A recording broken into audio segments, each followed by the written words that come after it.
santifica-os, João 17:17. Santifica-os pela tua verdade. A tua palavra é a verdade. Tá bom. Queridos, é importante falarmos que durante tempos a palavra de Deus ela era transmitida por meio da oratória, por meio das tradições, por meio dos costumes. Até que Deus começou a inspirar homens ainda no Velho Testamento, e o primeiro deles foi Moisés,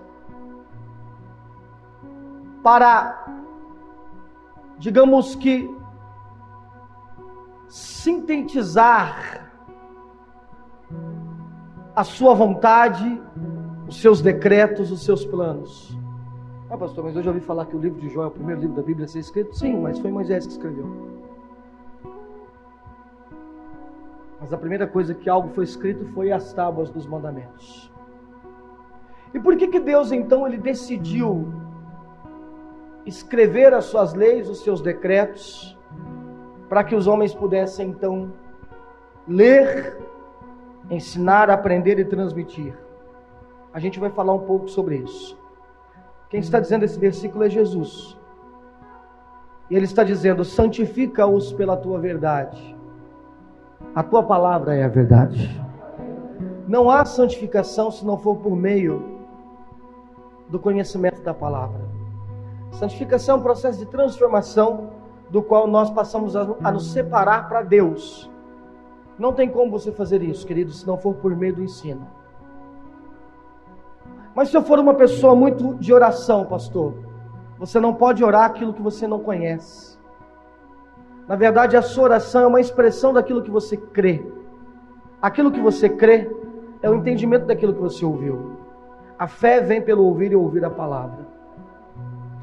Vamos recordar um pouquinho antes aí, já que estamos falando da palavra.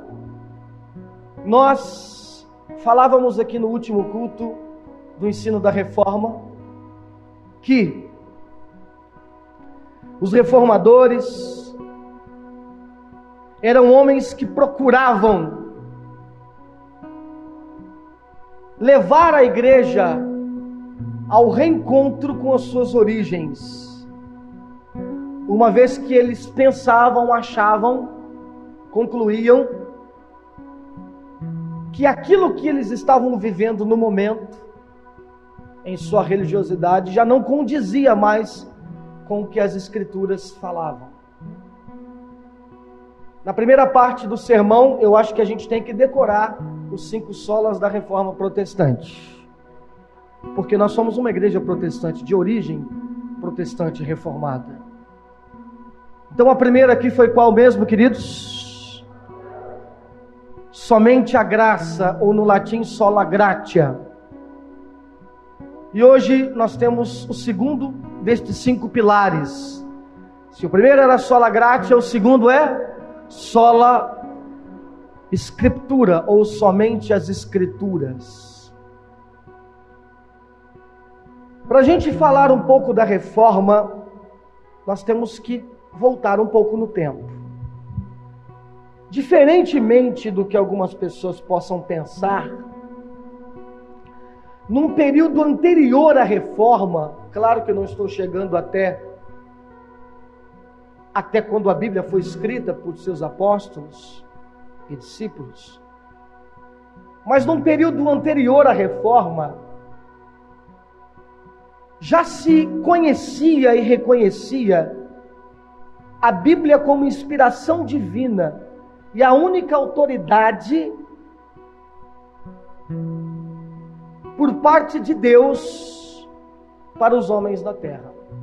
Por exemplo, Agostinho de Hipona disse: eu aprendi a atribuir aqueles livros que são classificação canônica, e somente eles têm total reverência e honra.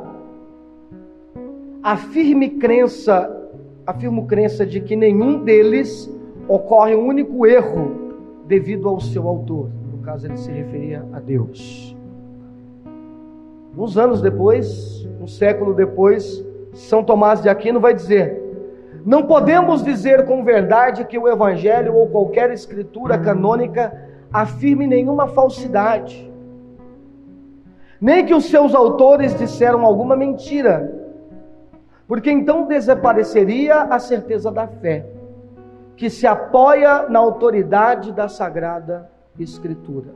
Então repare que nós estamos falando de dois monges, de dois filósofos, dois teólogos, talvez os maiores de todos os tempos, São Tomás de Aquino, com a sua escolástica, e Agostinho de Hipona, no período patrístico. E os dois concordavam na mesma coisa. Os livros canônicos, a Bíblia, é sem dúvida nenhuma a inspiração de Deus, os decretos de Deus, que não possuem erro. Gente, participe em nome de Jesus. Fala mais alto, amém, gente? Amém. Então nós não estamos falando de Lutero, não estamos falando de Calvino. Estamos falando de dois homens que viveram debaixo da autoridade da Igreja Romana. O que acreditava a Igreja Romana? A Igreja fundamentava a sua doutrina sobre um tripé. E qual era o tripé? A tradição apostólica, o magistério e as escrituras. Então eles diziam o seguinte: para se ensinar alguém a respeito do Evangelho, nós temos esses três princípios, esses três pilares. A tradição apostólica, ou seja, aquilo que eles iam transmitindo de forma tradicional, por tradição. Então tinham os seus costumes sacramentais, tinham os seus eventos, suas liturgias. E o magistério, que era um colégio de bispos, e esses homens tinham uma espécie de autoridade, que ela chegava até o máximo dessa autoridade, que era a autoridade papal, e nesta autoridade, um representante de Deus, ele tinha, digamos que, um direito legal sobre algumas argumentações da vida religiosa de outra pessoa. Então ele poderia perdoar alguém, ele poderia perdoar inclusive alguém que já tinha morrido. Esse era o tripé, esse é o tripé da igreja até hoje, da igreja romana, da igreja católica. O problema é que durante a Idade Média, queridos, a igreja católica colocou suas tradições em posição de superioridade à autoridade da Bíblia. Então, isso resultou em muitas práticas que começaram a se tornar contraditórias à própria Bíblia. Alguns exemplos, por exemplo, começaram a se praticar orações em nome de santos, por exemplo, em nome de Maria, a Imaculada Concepção, determinados batismos, indulgências, e talvez um dos grandes problemas na Idade Média, que era a união do Estado e da Igreja, que era proveniente da autoridade papal. Então o Papa, ele delegava poderes, ou seja, ele abençoava reis, ou chegava até o poder de destituir alguns deles. Lutero, agostiniano, criado dentro de um mosteiro na Alemanha, ele começou a perceber que não havia Bíblia, que nas cerimônias as pessoas não liam a Bíblia, que um homem simples não tinha a Bíblia, que as pessoas não conheciam o texto bíblico, e o que elas acreditavam era porque alguém estava transmitindo em formato de uma tradição. E ele começou a se angustiar com aquilo. Lutero vai dizer o seguinte: um simples leigo armado com as escrituras é maior que o mais poderoso Papa sem elas. Ele começou a perceber que tudo aquilo, após ler o texto bíblico, se você já assistiu o filme Lutero, se você não assistiu, eu te indico, gratuito no YouTube.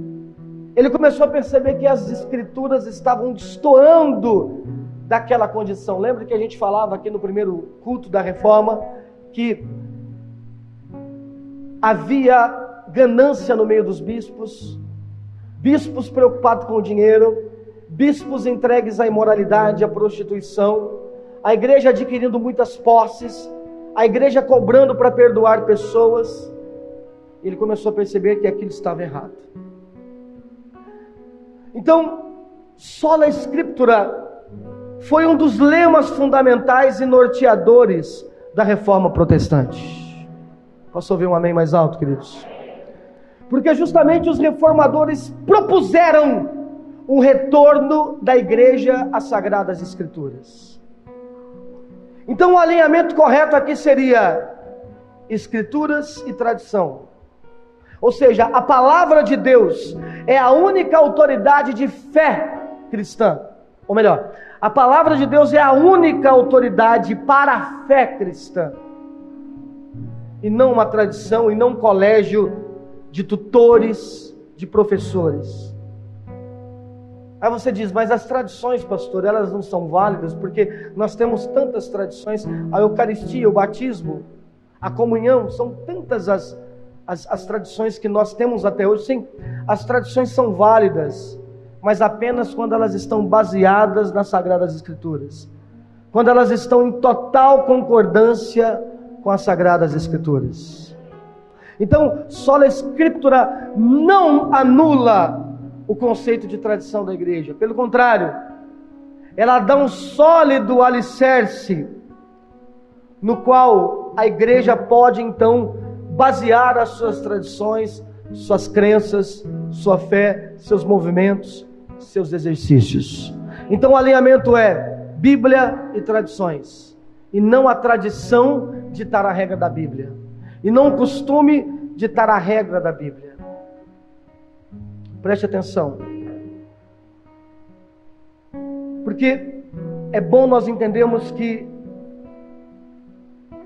as tradições, elas têm um papel importante na doutrina cristã,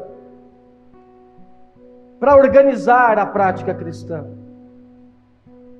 Você só está sentado hoje aí, eu estou pregando desse jeito, porque nós estamos aqui numa tradição protestante. Isso aqui, ó, não parece, mas é um púlpito, tá vendo? Vocês estão quase morrendo, parece que vocês que não dormiram, não foi eu que não dormi. Isso aqui, tá vendo? É um púlpito, não parece, ele é esquisitão, mas é um púlpito de ferro, mas é. Isso é uma tradição que nós temos dos protestantes. Os protestantes, o formato de culto deles se dava por um púlpito onde alguém transmitia a palavra que ele estava lendo, diferente de uma missa, onde há outros tipos de alegoria. Então a tradição é importante, tanto é que você está aqui assistindo um culto num formato protestante. Então, de certa forma, a tradição ela vai organizar a nossa prática cristã, e se nós formos desorganizados nas nossas práticas cristãs, nós tendemos a pender para a anarquia. Então cada um faz o que quer, isso não é bom, porque a gente passa a dar espaço para a humanidade.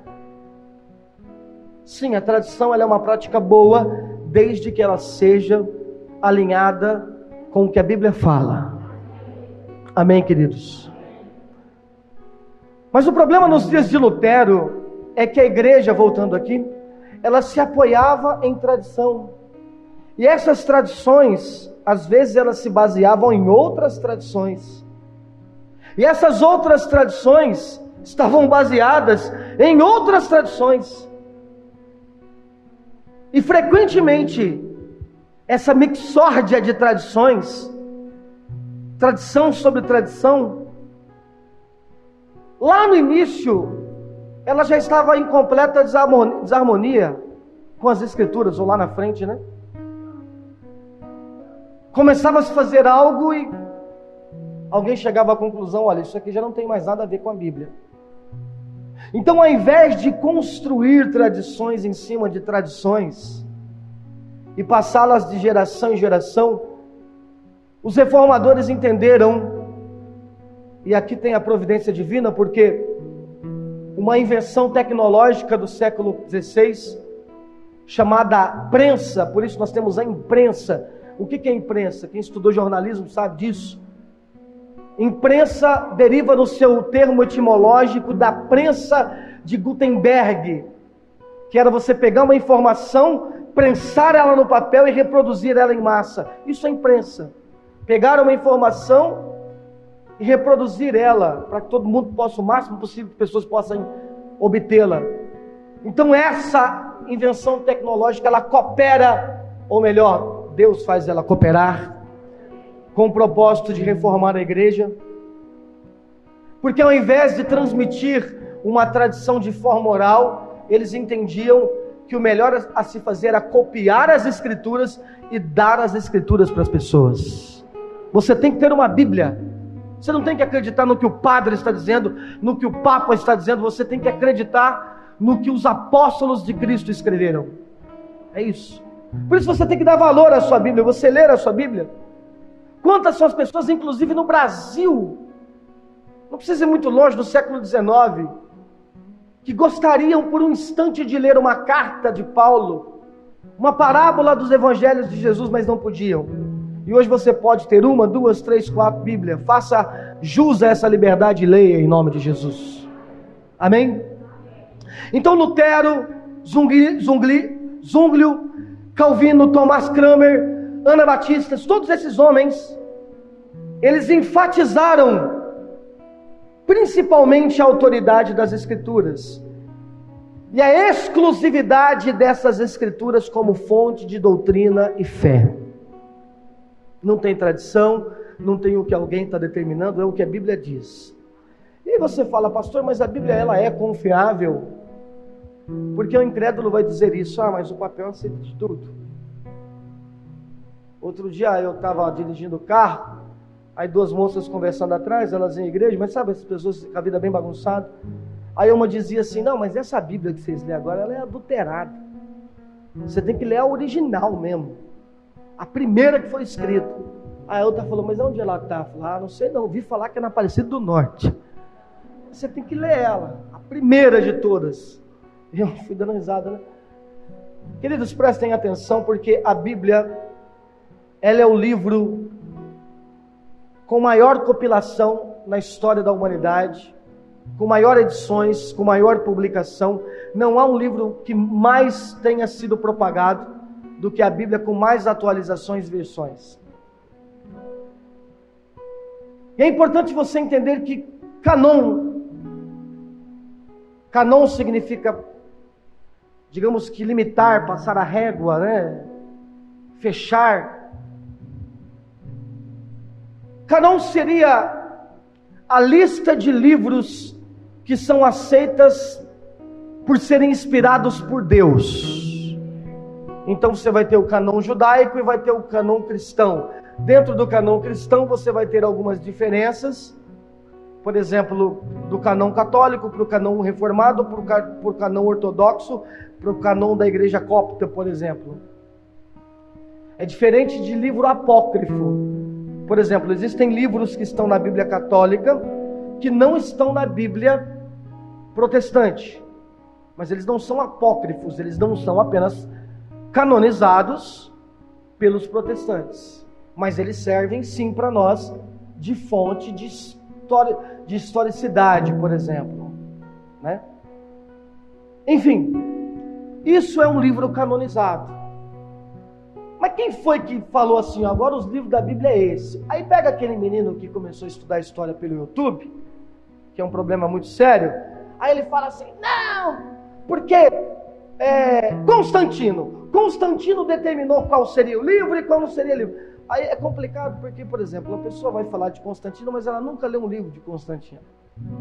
Ela nunca leu um livro de Irineu de Lyon, ela nunca leu um livro de um historiador da antiguidade, aí sai falando besteira. Claro que nós podemos apontar muitos problemas em Constantino, mas não foi Constantino que determinou quais seriam os livros canonizados e quais não seriam. E não sou eu que estou dizendo isso não, querido, é história. Tá? Os livros, eles passaram a ser canonizados pela própria igreja no decorrer do seu desenvolvimento. do primeiro século até praticamente o quinto século.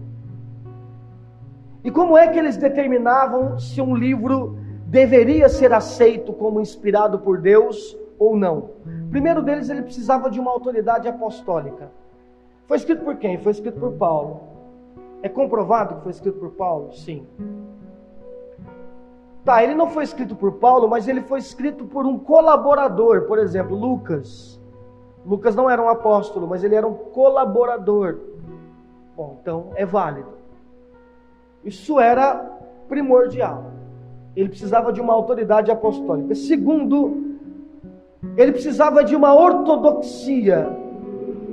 Ou seja, ele precisava estar em conformidade com a fé transmitida pelos apóstolos e processada pela igreja. Então, esse livro, ele tinha que estar em total concordância com todos os livros, inclusive os livros canônicos judaicos. É por isso que você pega os livros do Novo Testamento e eles estão em conformidade com o Velho Testamento. E por último, a catolicidade, né? Catolicidade aqui não é de igreja católica, mas é de universalidade dos escritos. Eles precisavam ser reconhecidos por todos, ou pelo menos pela grande parte das igrejas. Então não tinha um cara que falava assim, ó, vai colocar o livro de Judas aí, e ninguém concordava. Mas como o cara tinha poder, ele entrava mesmo assim. Não. Os livros se tornaram aceitos porque as igrejas liam e elas diziam, foi escrito por tal apóstolo ou colaborador? Sim. Ele é ortodoxo no ensino? Ele concorda com o que o resto diz? Sim. A igreja de Éfeso aceitou? Sim. A igreja de Antioquia aceitou? Sim. E a igreja de Jerusalém? Sim. Então, vamos tratá-lo como canônico. Essa era a forma de se canonizar. Então, a igreja foi sintetizando e sistematizando o que nós conhecemos hoje por Bíblia. Amém, queridos? É importante falar que Deus tem usado a sua palavra por milênios para um propósito principal. Qual? Revelar a si mesmo e se comunicar com a humanidade.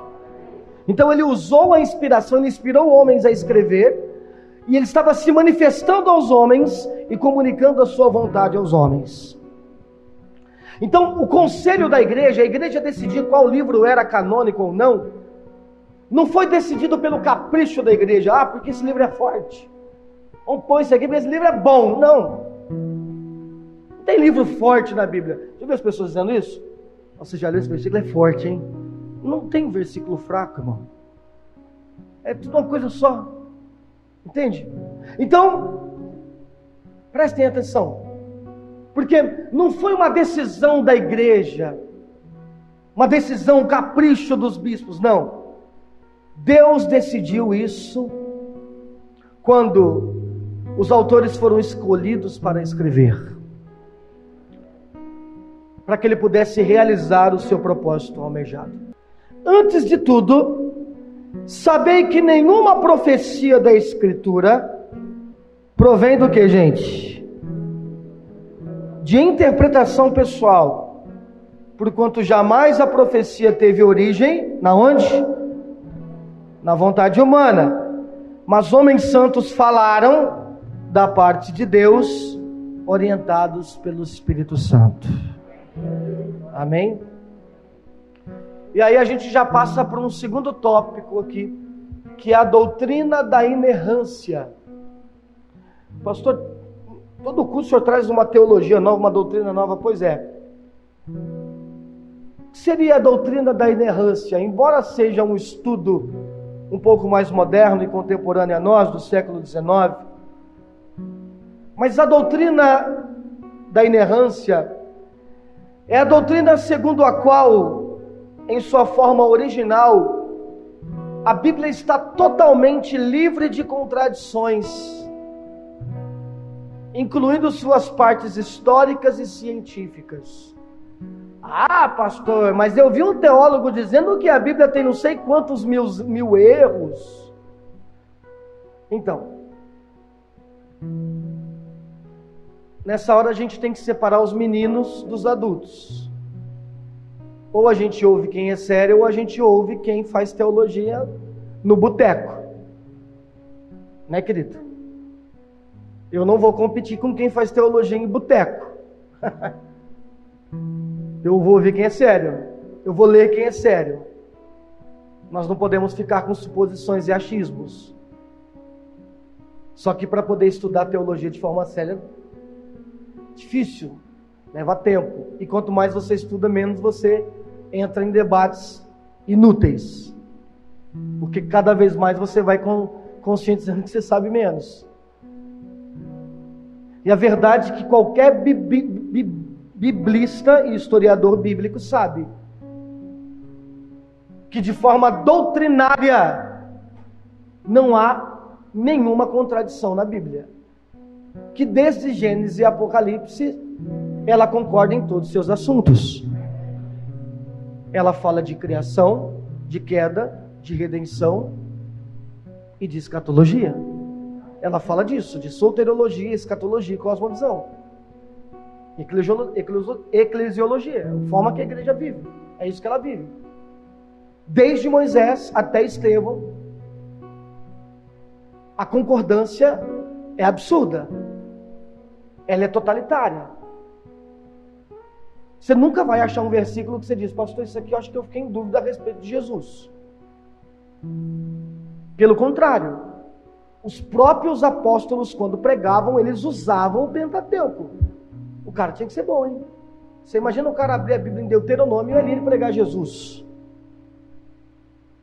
Então, é importante nós crermos na teologia e na doutrina da inerrância. Que não há contradições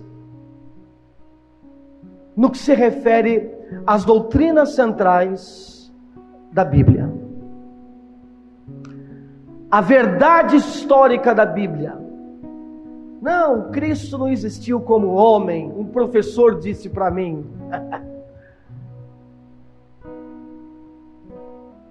Querido, não se trata de alguém que está dizendo isso no século 21.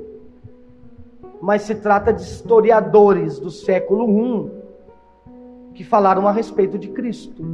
E talvez o maior deles, Flávio Joséfo, que não era nem cristão. Então prestem atenção, porque os eventos históricos da Bíblia, segundo a reforma protestante, estão totalmente livres de contradições.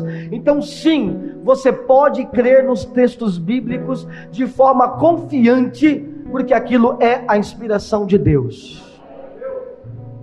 Amém, queridos? Mateus capítulo 5, eu acho que confirma isso. Mateus capítulo 5, versículo 18, diz: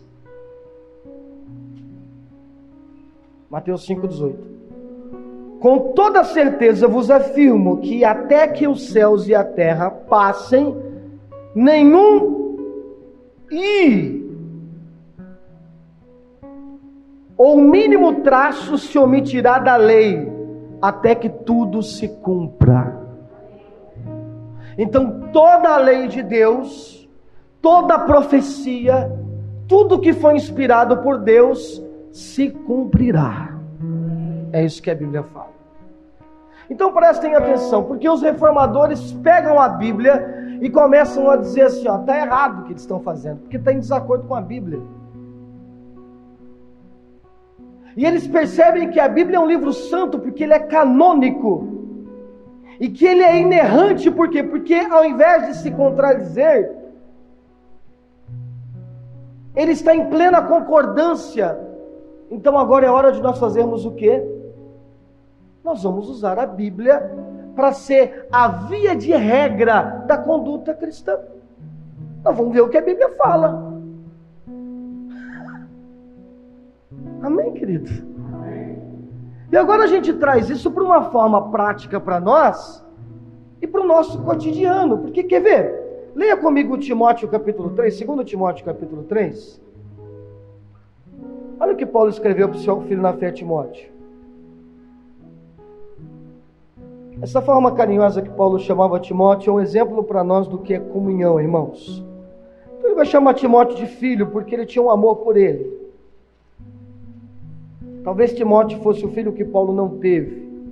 Estou conjecturando, tá? Com um pouquinho de base na história que nós temos dele. 2 Timóteo capítulo 3. Porque desde a infância sabes as sagradas letras, que elas têm poder de fazer-te sábio para a salvação, por intermédio da fé em Cristo Jesus.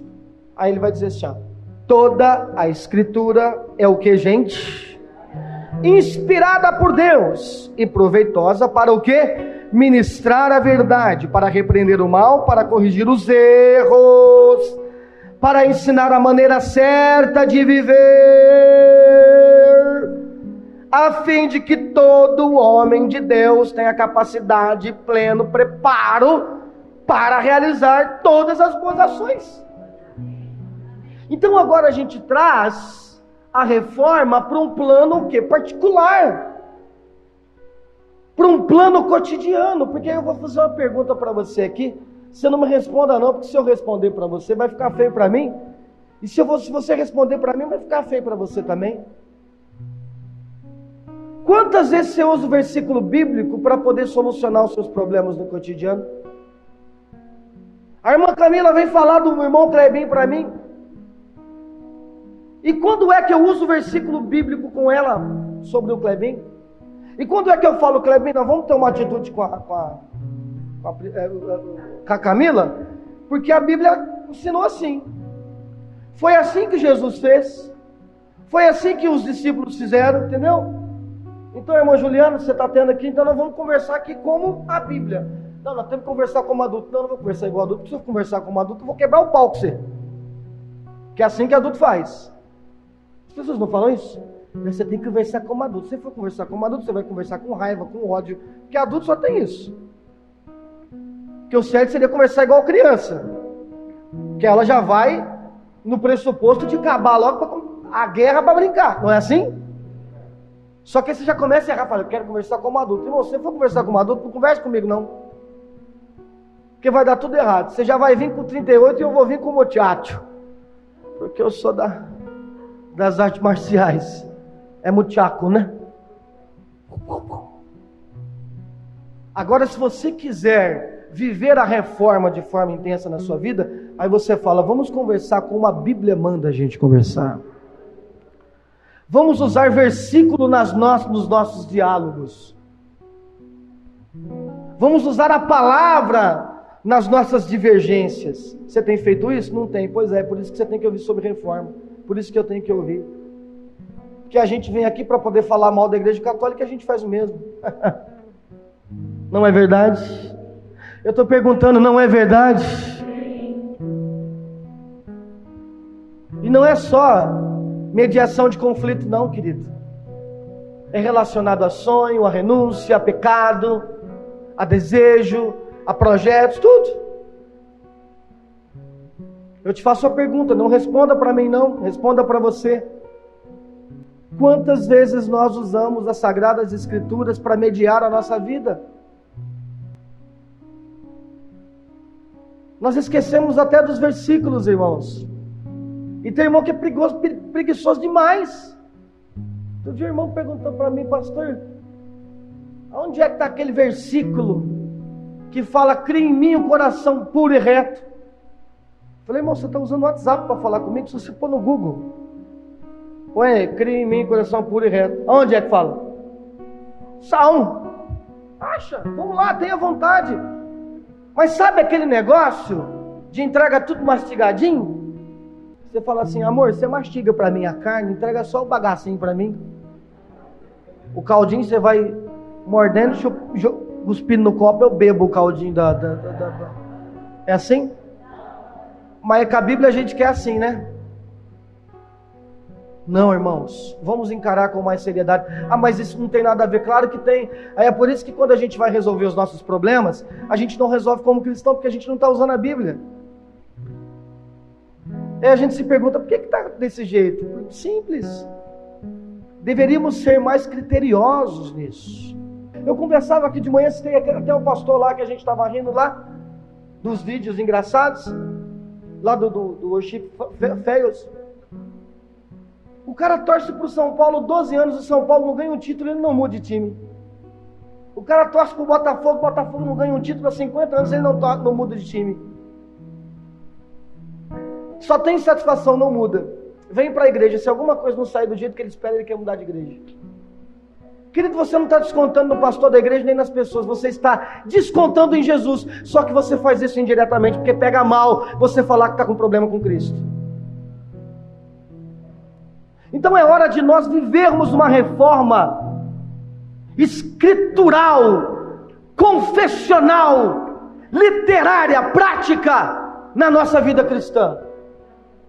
Ou você vai trocar o evangelho pelos seus gostos, pelas suas preferências. E igreja não se refere a igreja de gosto, igreja de preferência, igreja que tem louvor, igreja que tem parede preta, igreja que tem... Irmão, acabar tudo isso aqui, a única coisa que permanece é a palavra. É a mesma ontem, hoje e será eternamente.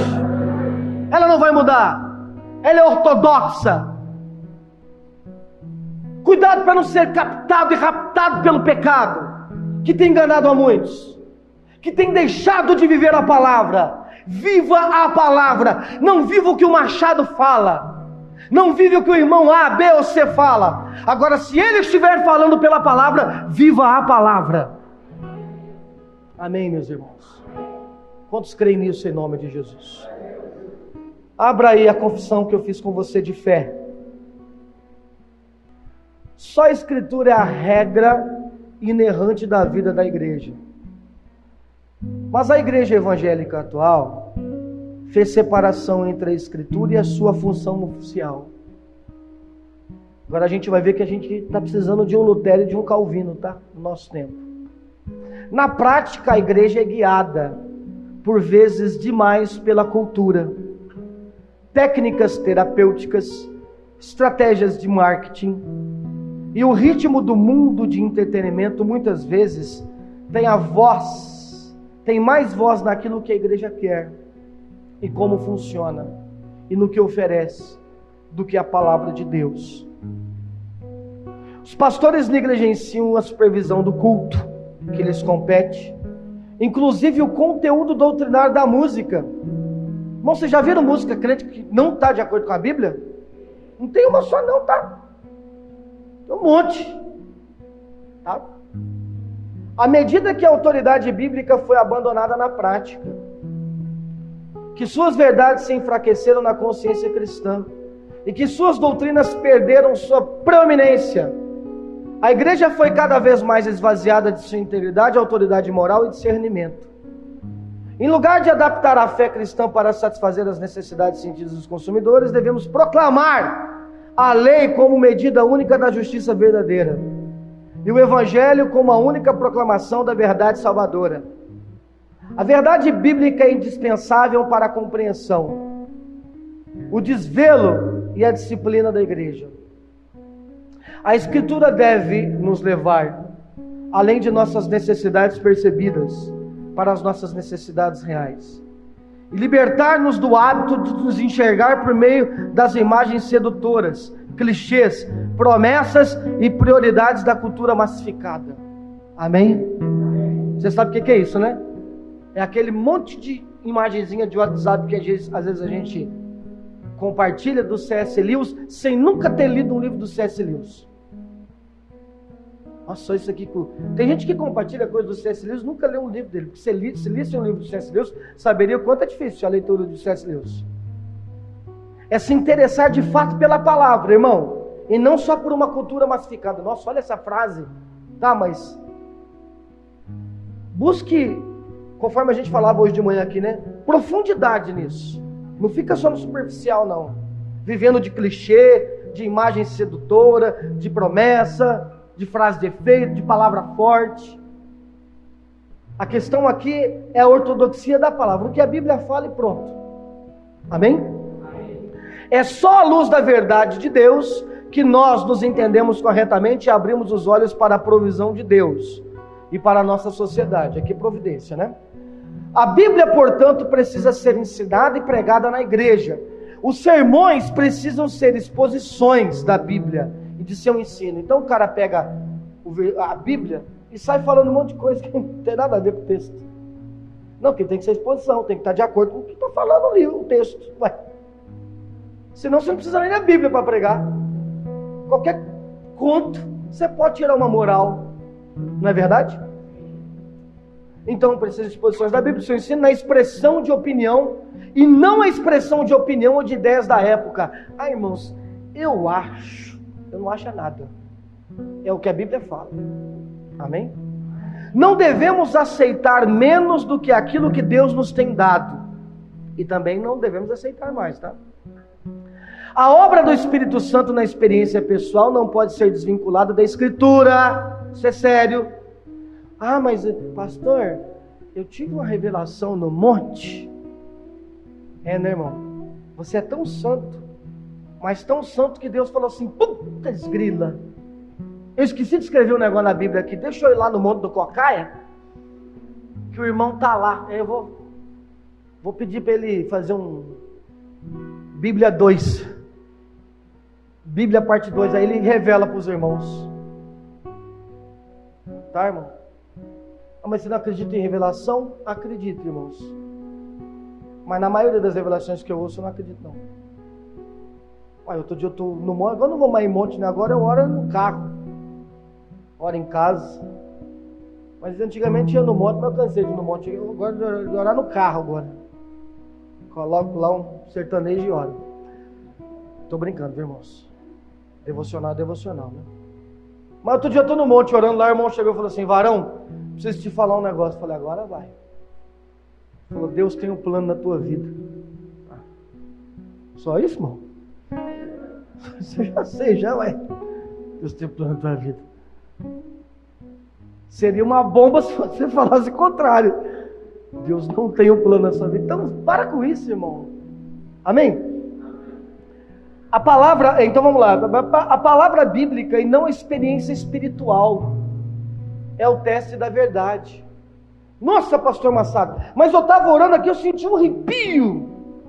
Tá bom, irmão, pode ser que seja de fato algo de Deus para a sua vida, mas isso não vai gerir a vida espiritual de ninguém.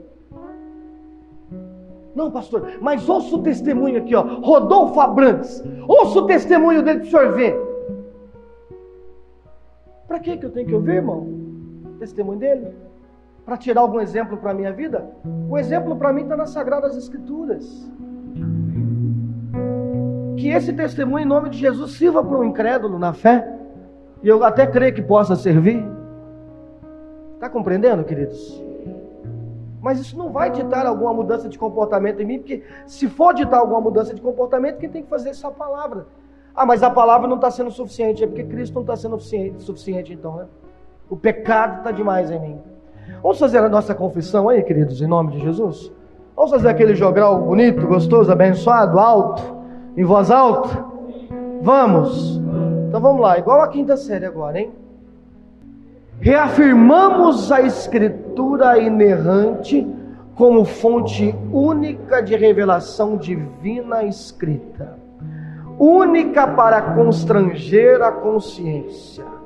A Bíblia sozinha ensina tudo o que é necessário para a nossa salvação do pecado, e é o padrão pelo qual todo comportamento cristão deve ser avaliado. Negamos que qualquer credo, concílio ou indivíduo possa constranger a consciência de um crente. Que o Espírito Santo fale independentemente de ou contrariando o que está exposto na Bíblia, ou que a experiência pessoal possa ser veículo de revelação. Isso é importante. Não, Deus falou um negócio para mim aqui. Falei, mamãe, o que Deus falou para você está diferente da Bíblia aqui na minha, que Ele falou diferente para mim. Não. Isso é heresia. Querido, por favor, se você achar que isso aqui é uma invenção minha, você tem o direito de ter opinião. Isso é o seu direito como um homem pecador. Mas se você for um homem pecador convicto do seu pecado e não iludido por ele, seria melhor que nós acreditássemos naquilo que os apóstolos disseram. Porque o que eu usei aqui foram os textos bíblicos. Homens que deram sua vida pelo Evangelho e que viveram mais perto historicamente de Jesus do que nós. Graças a Deus pelo ensino reformado, que trouxe a igreja de volta para a proximidade da palavra. Tanto é que a própria Igreja Católica Romana produziu a sua Contra-Reforma. E ela, de fato, reformou muito das suas tradições que estavam contaminadas pelos pecados da Idade Média. Por que nós hoje, a igreja evangélica moderna, ao invés de copiarmos os reformadores, aqueles que tentaram se aproximar da verdade bíblica, vamos copiar justamente aqueles que fracassaram? A Bíblia não é um livro para você interpretar. A Bíblia não é um livro para você ler e achar o que você bem entende. Ela é um livro sólido e fala a verdade com clareza. Fique apenas com ela em nome de Jesus.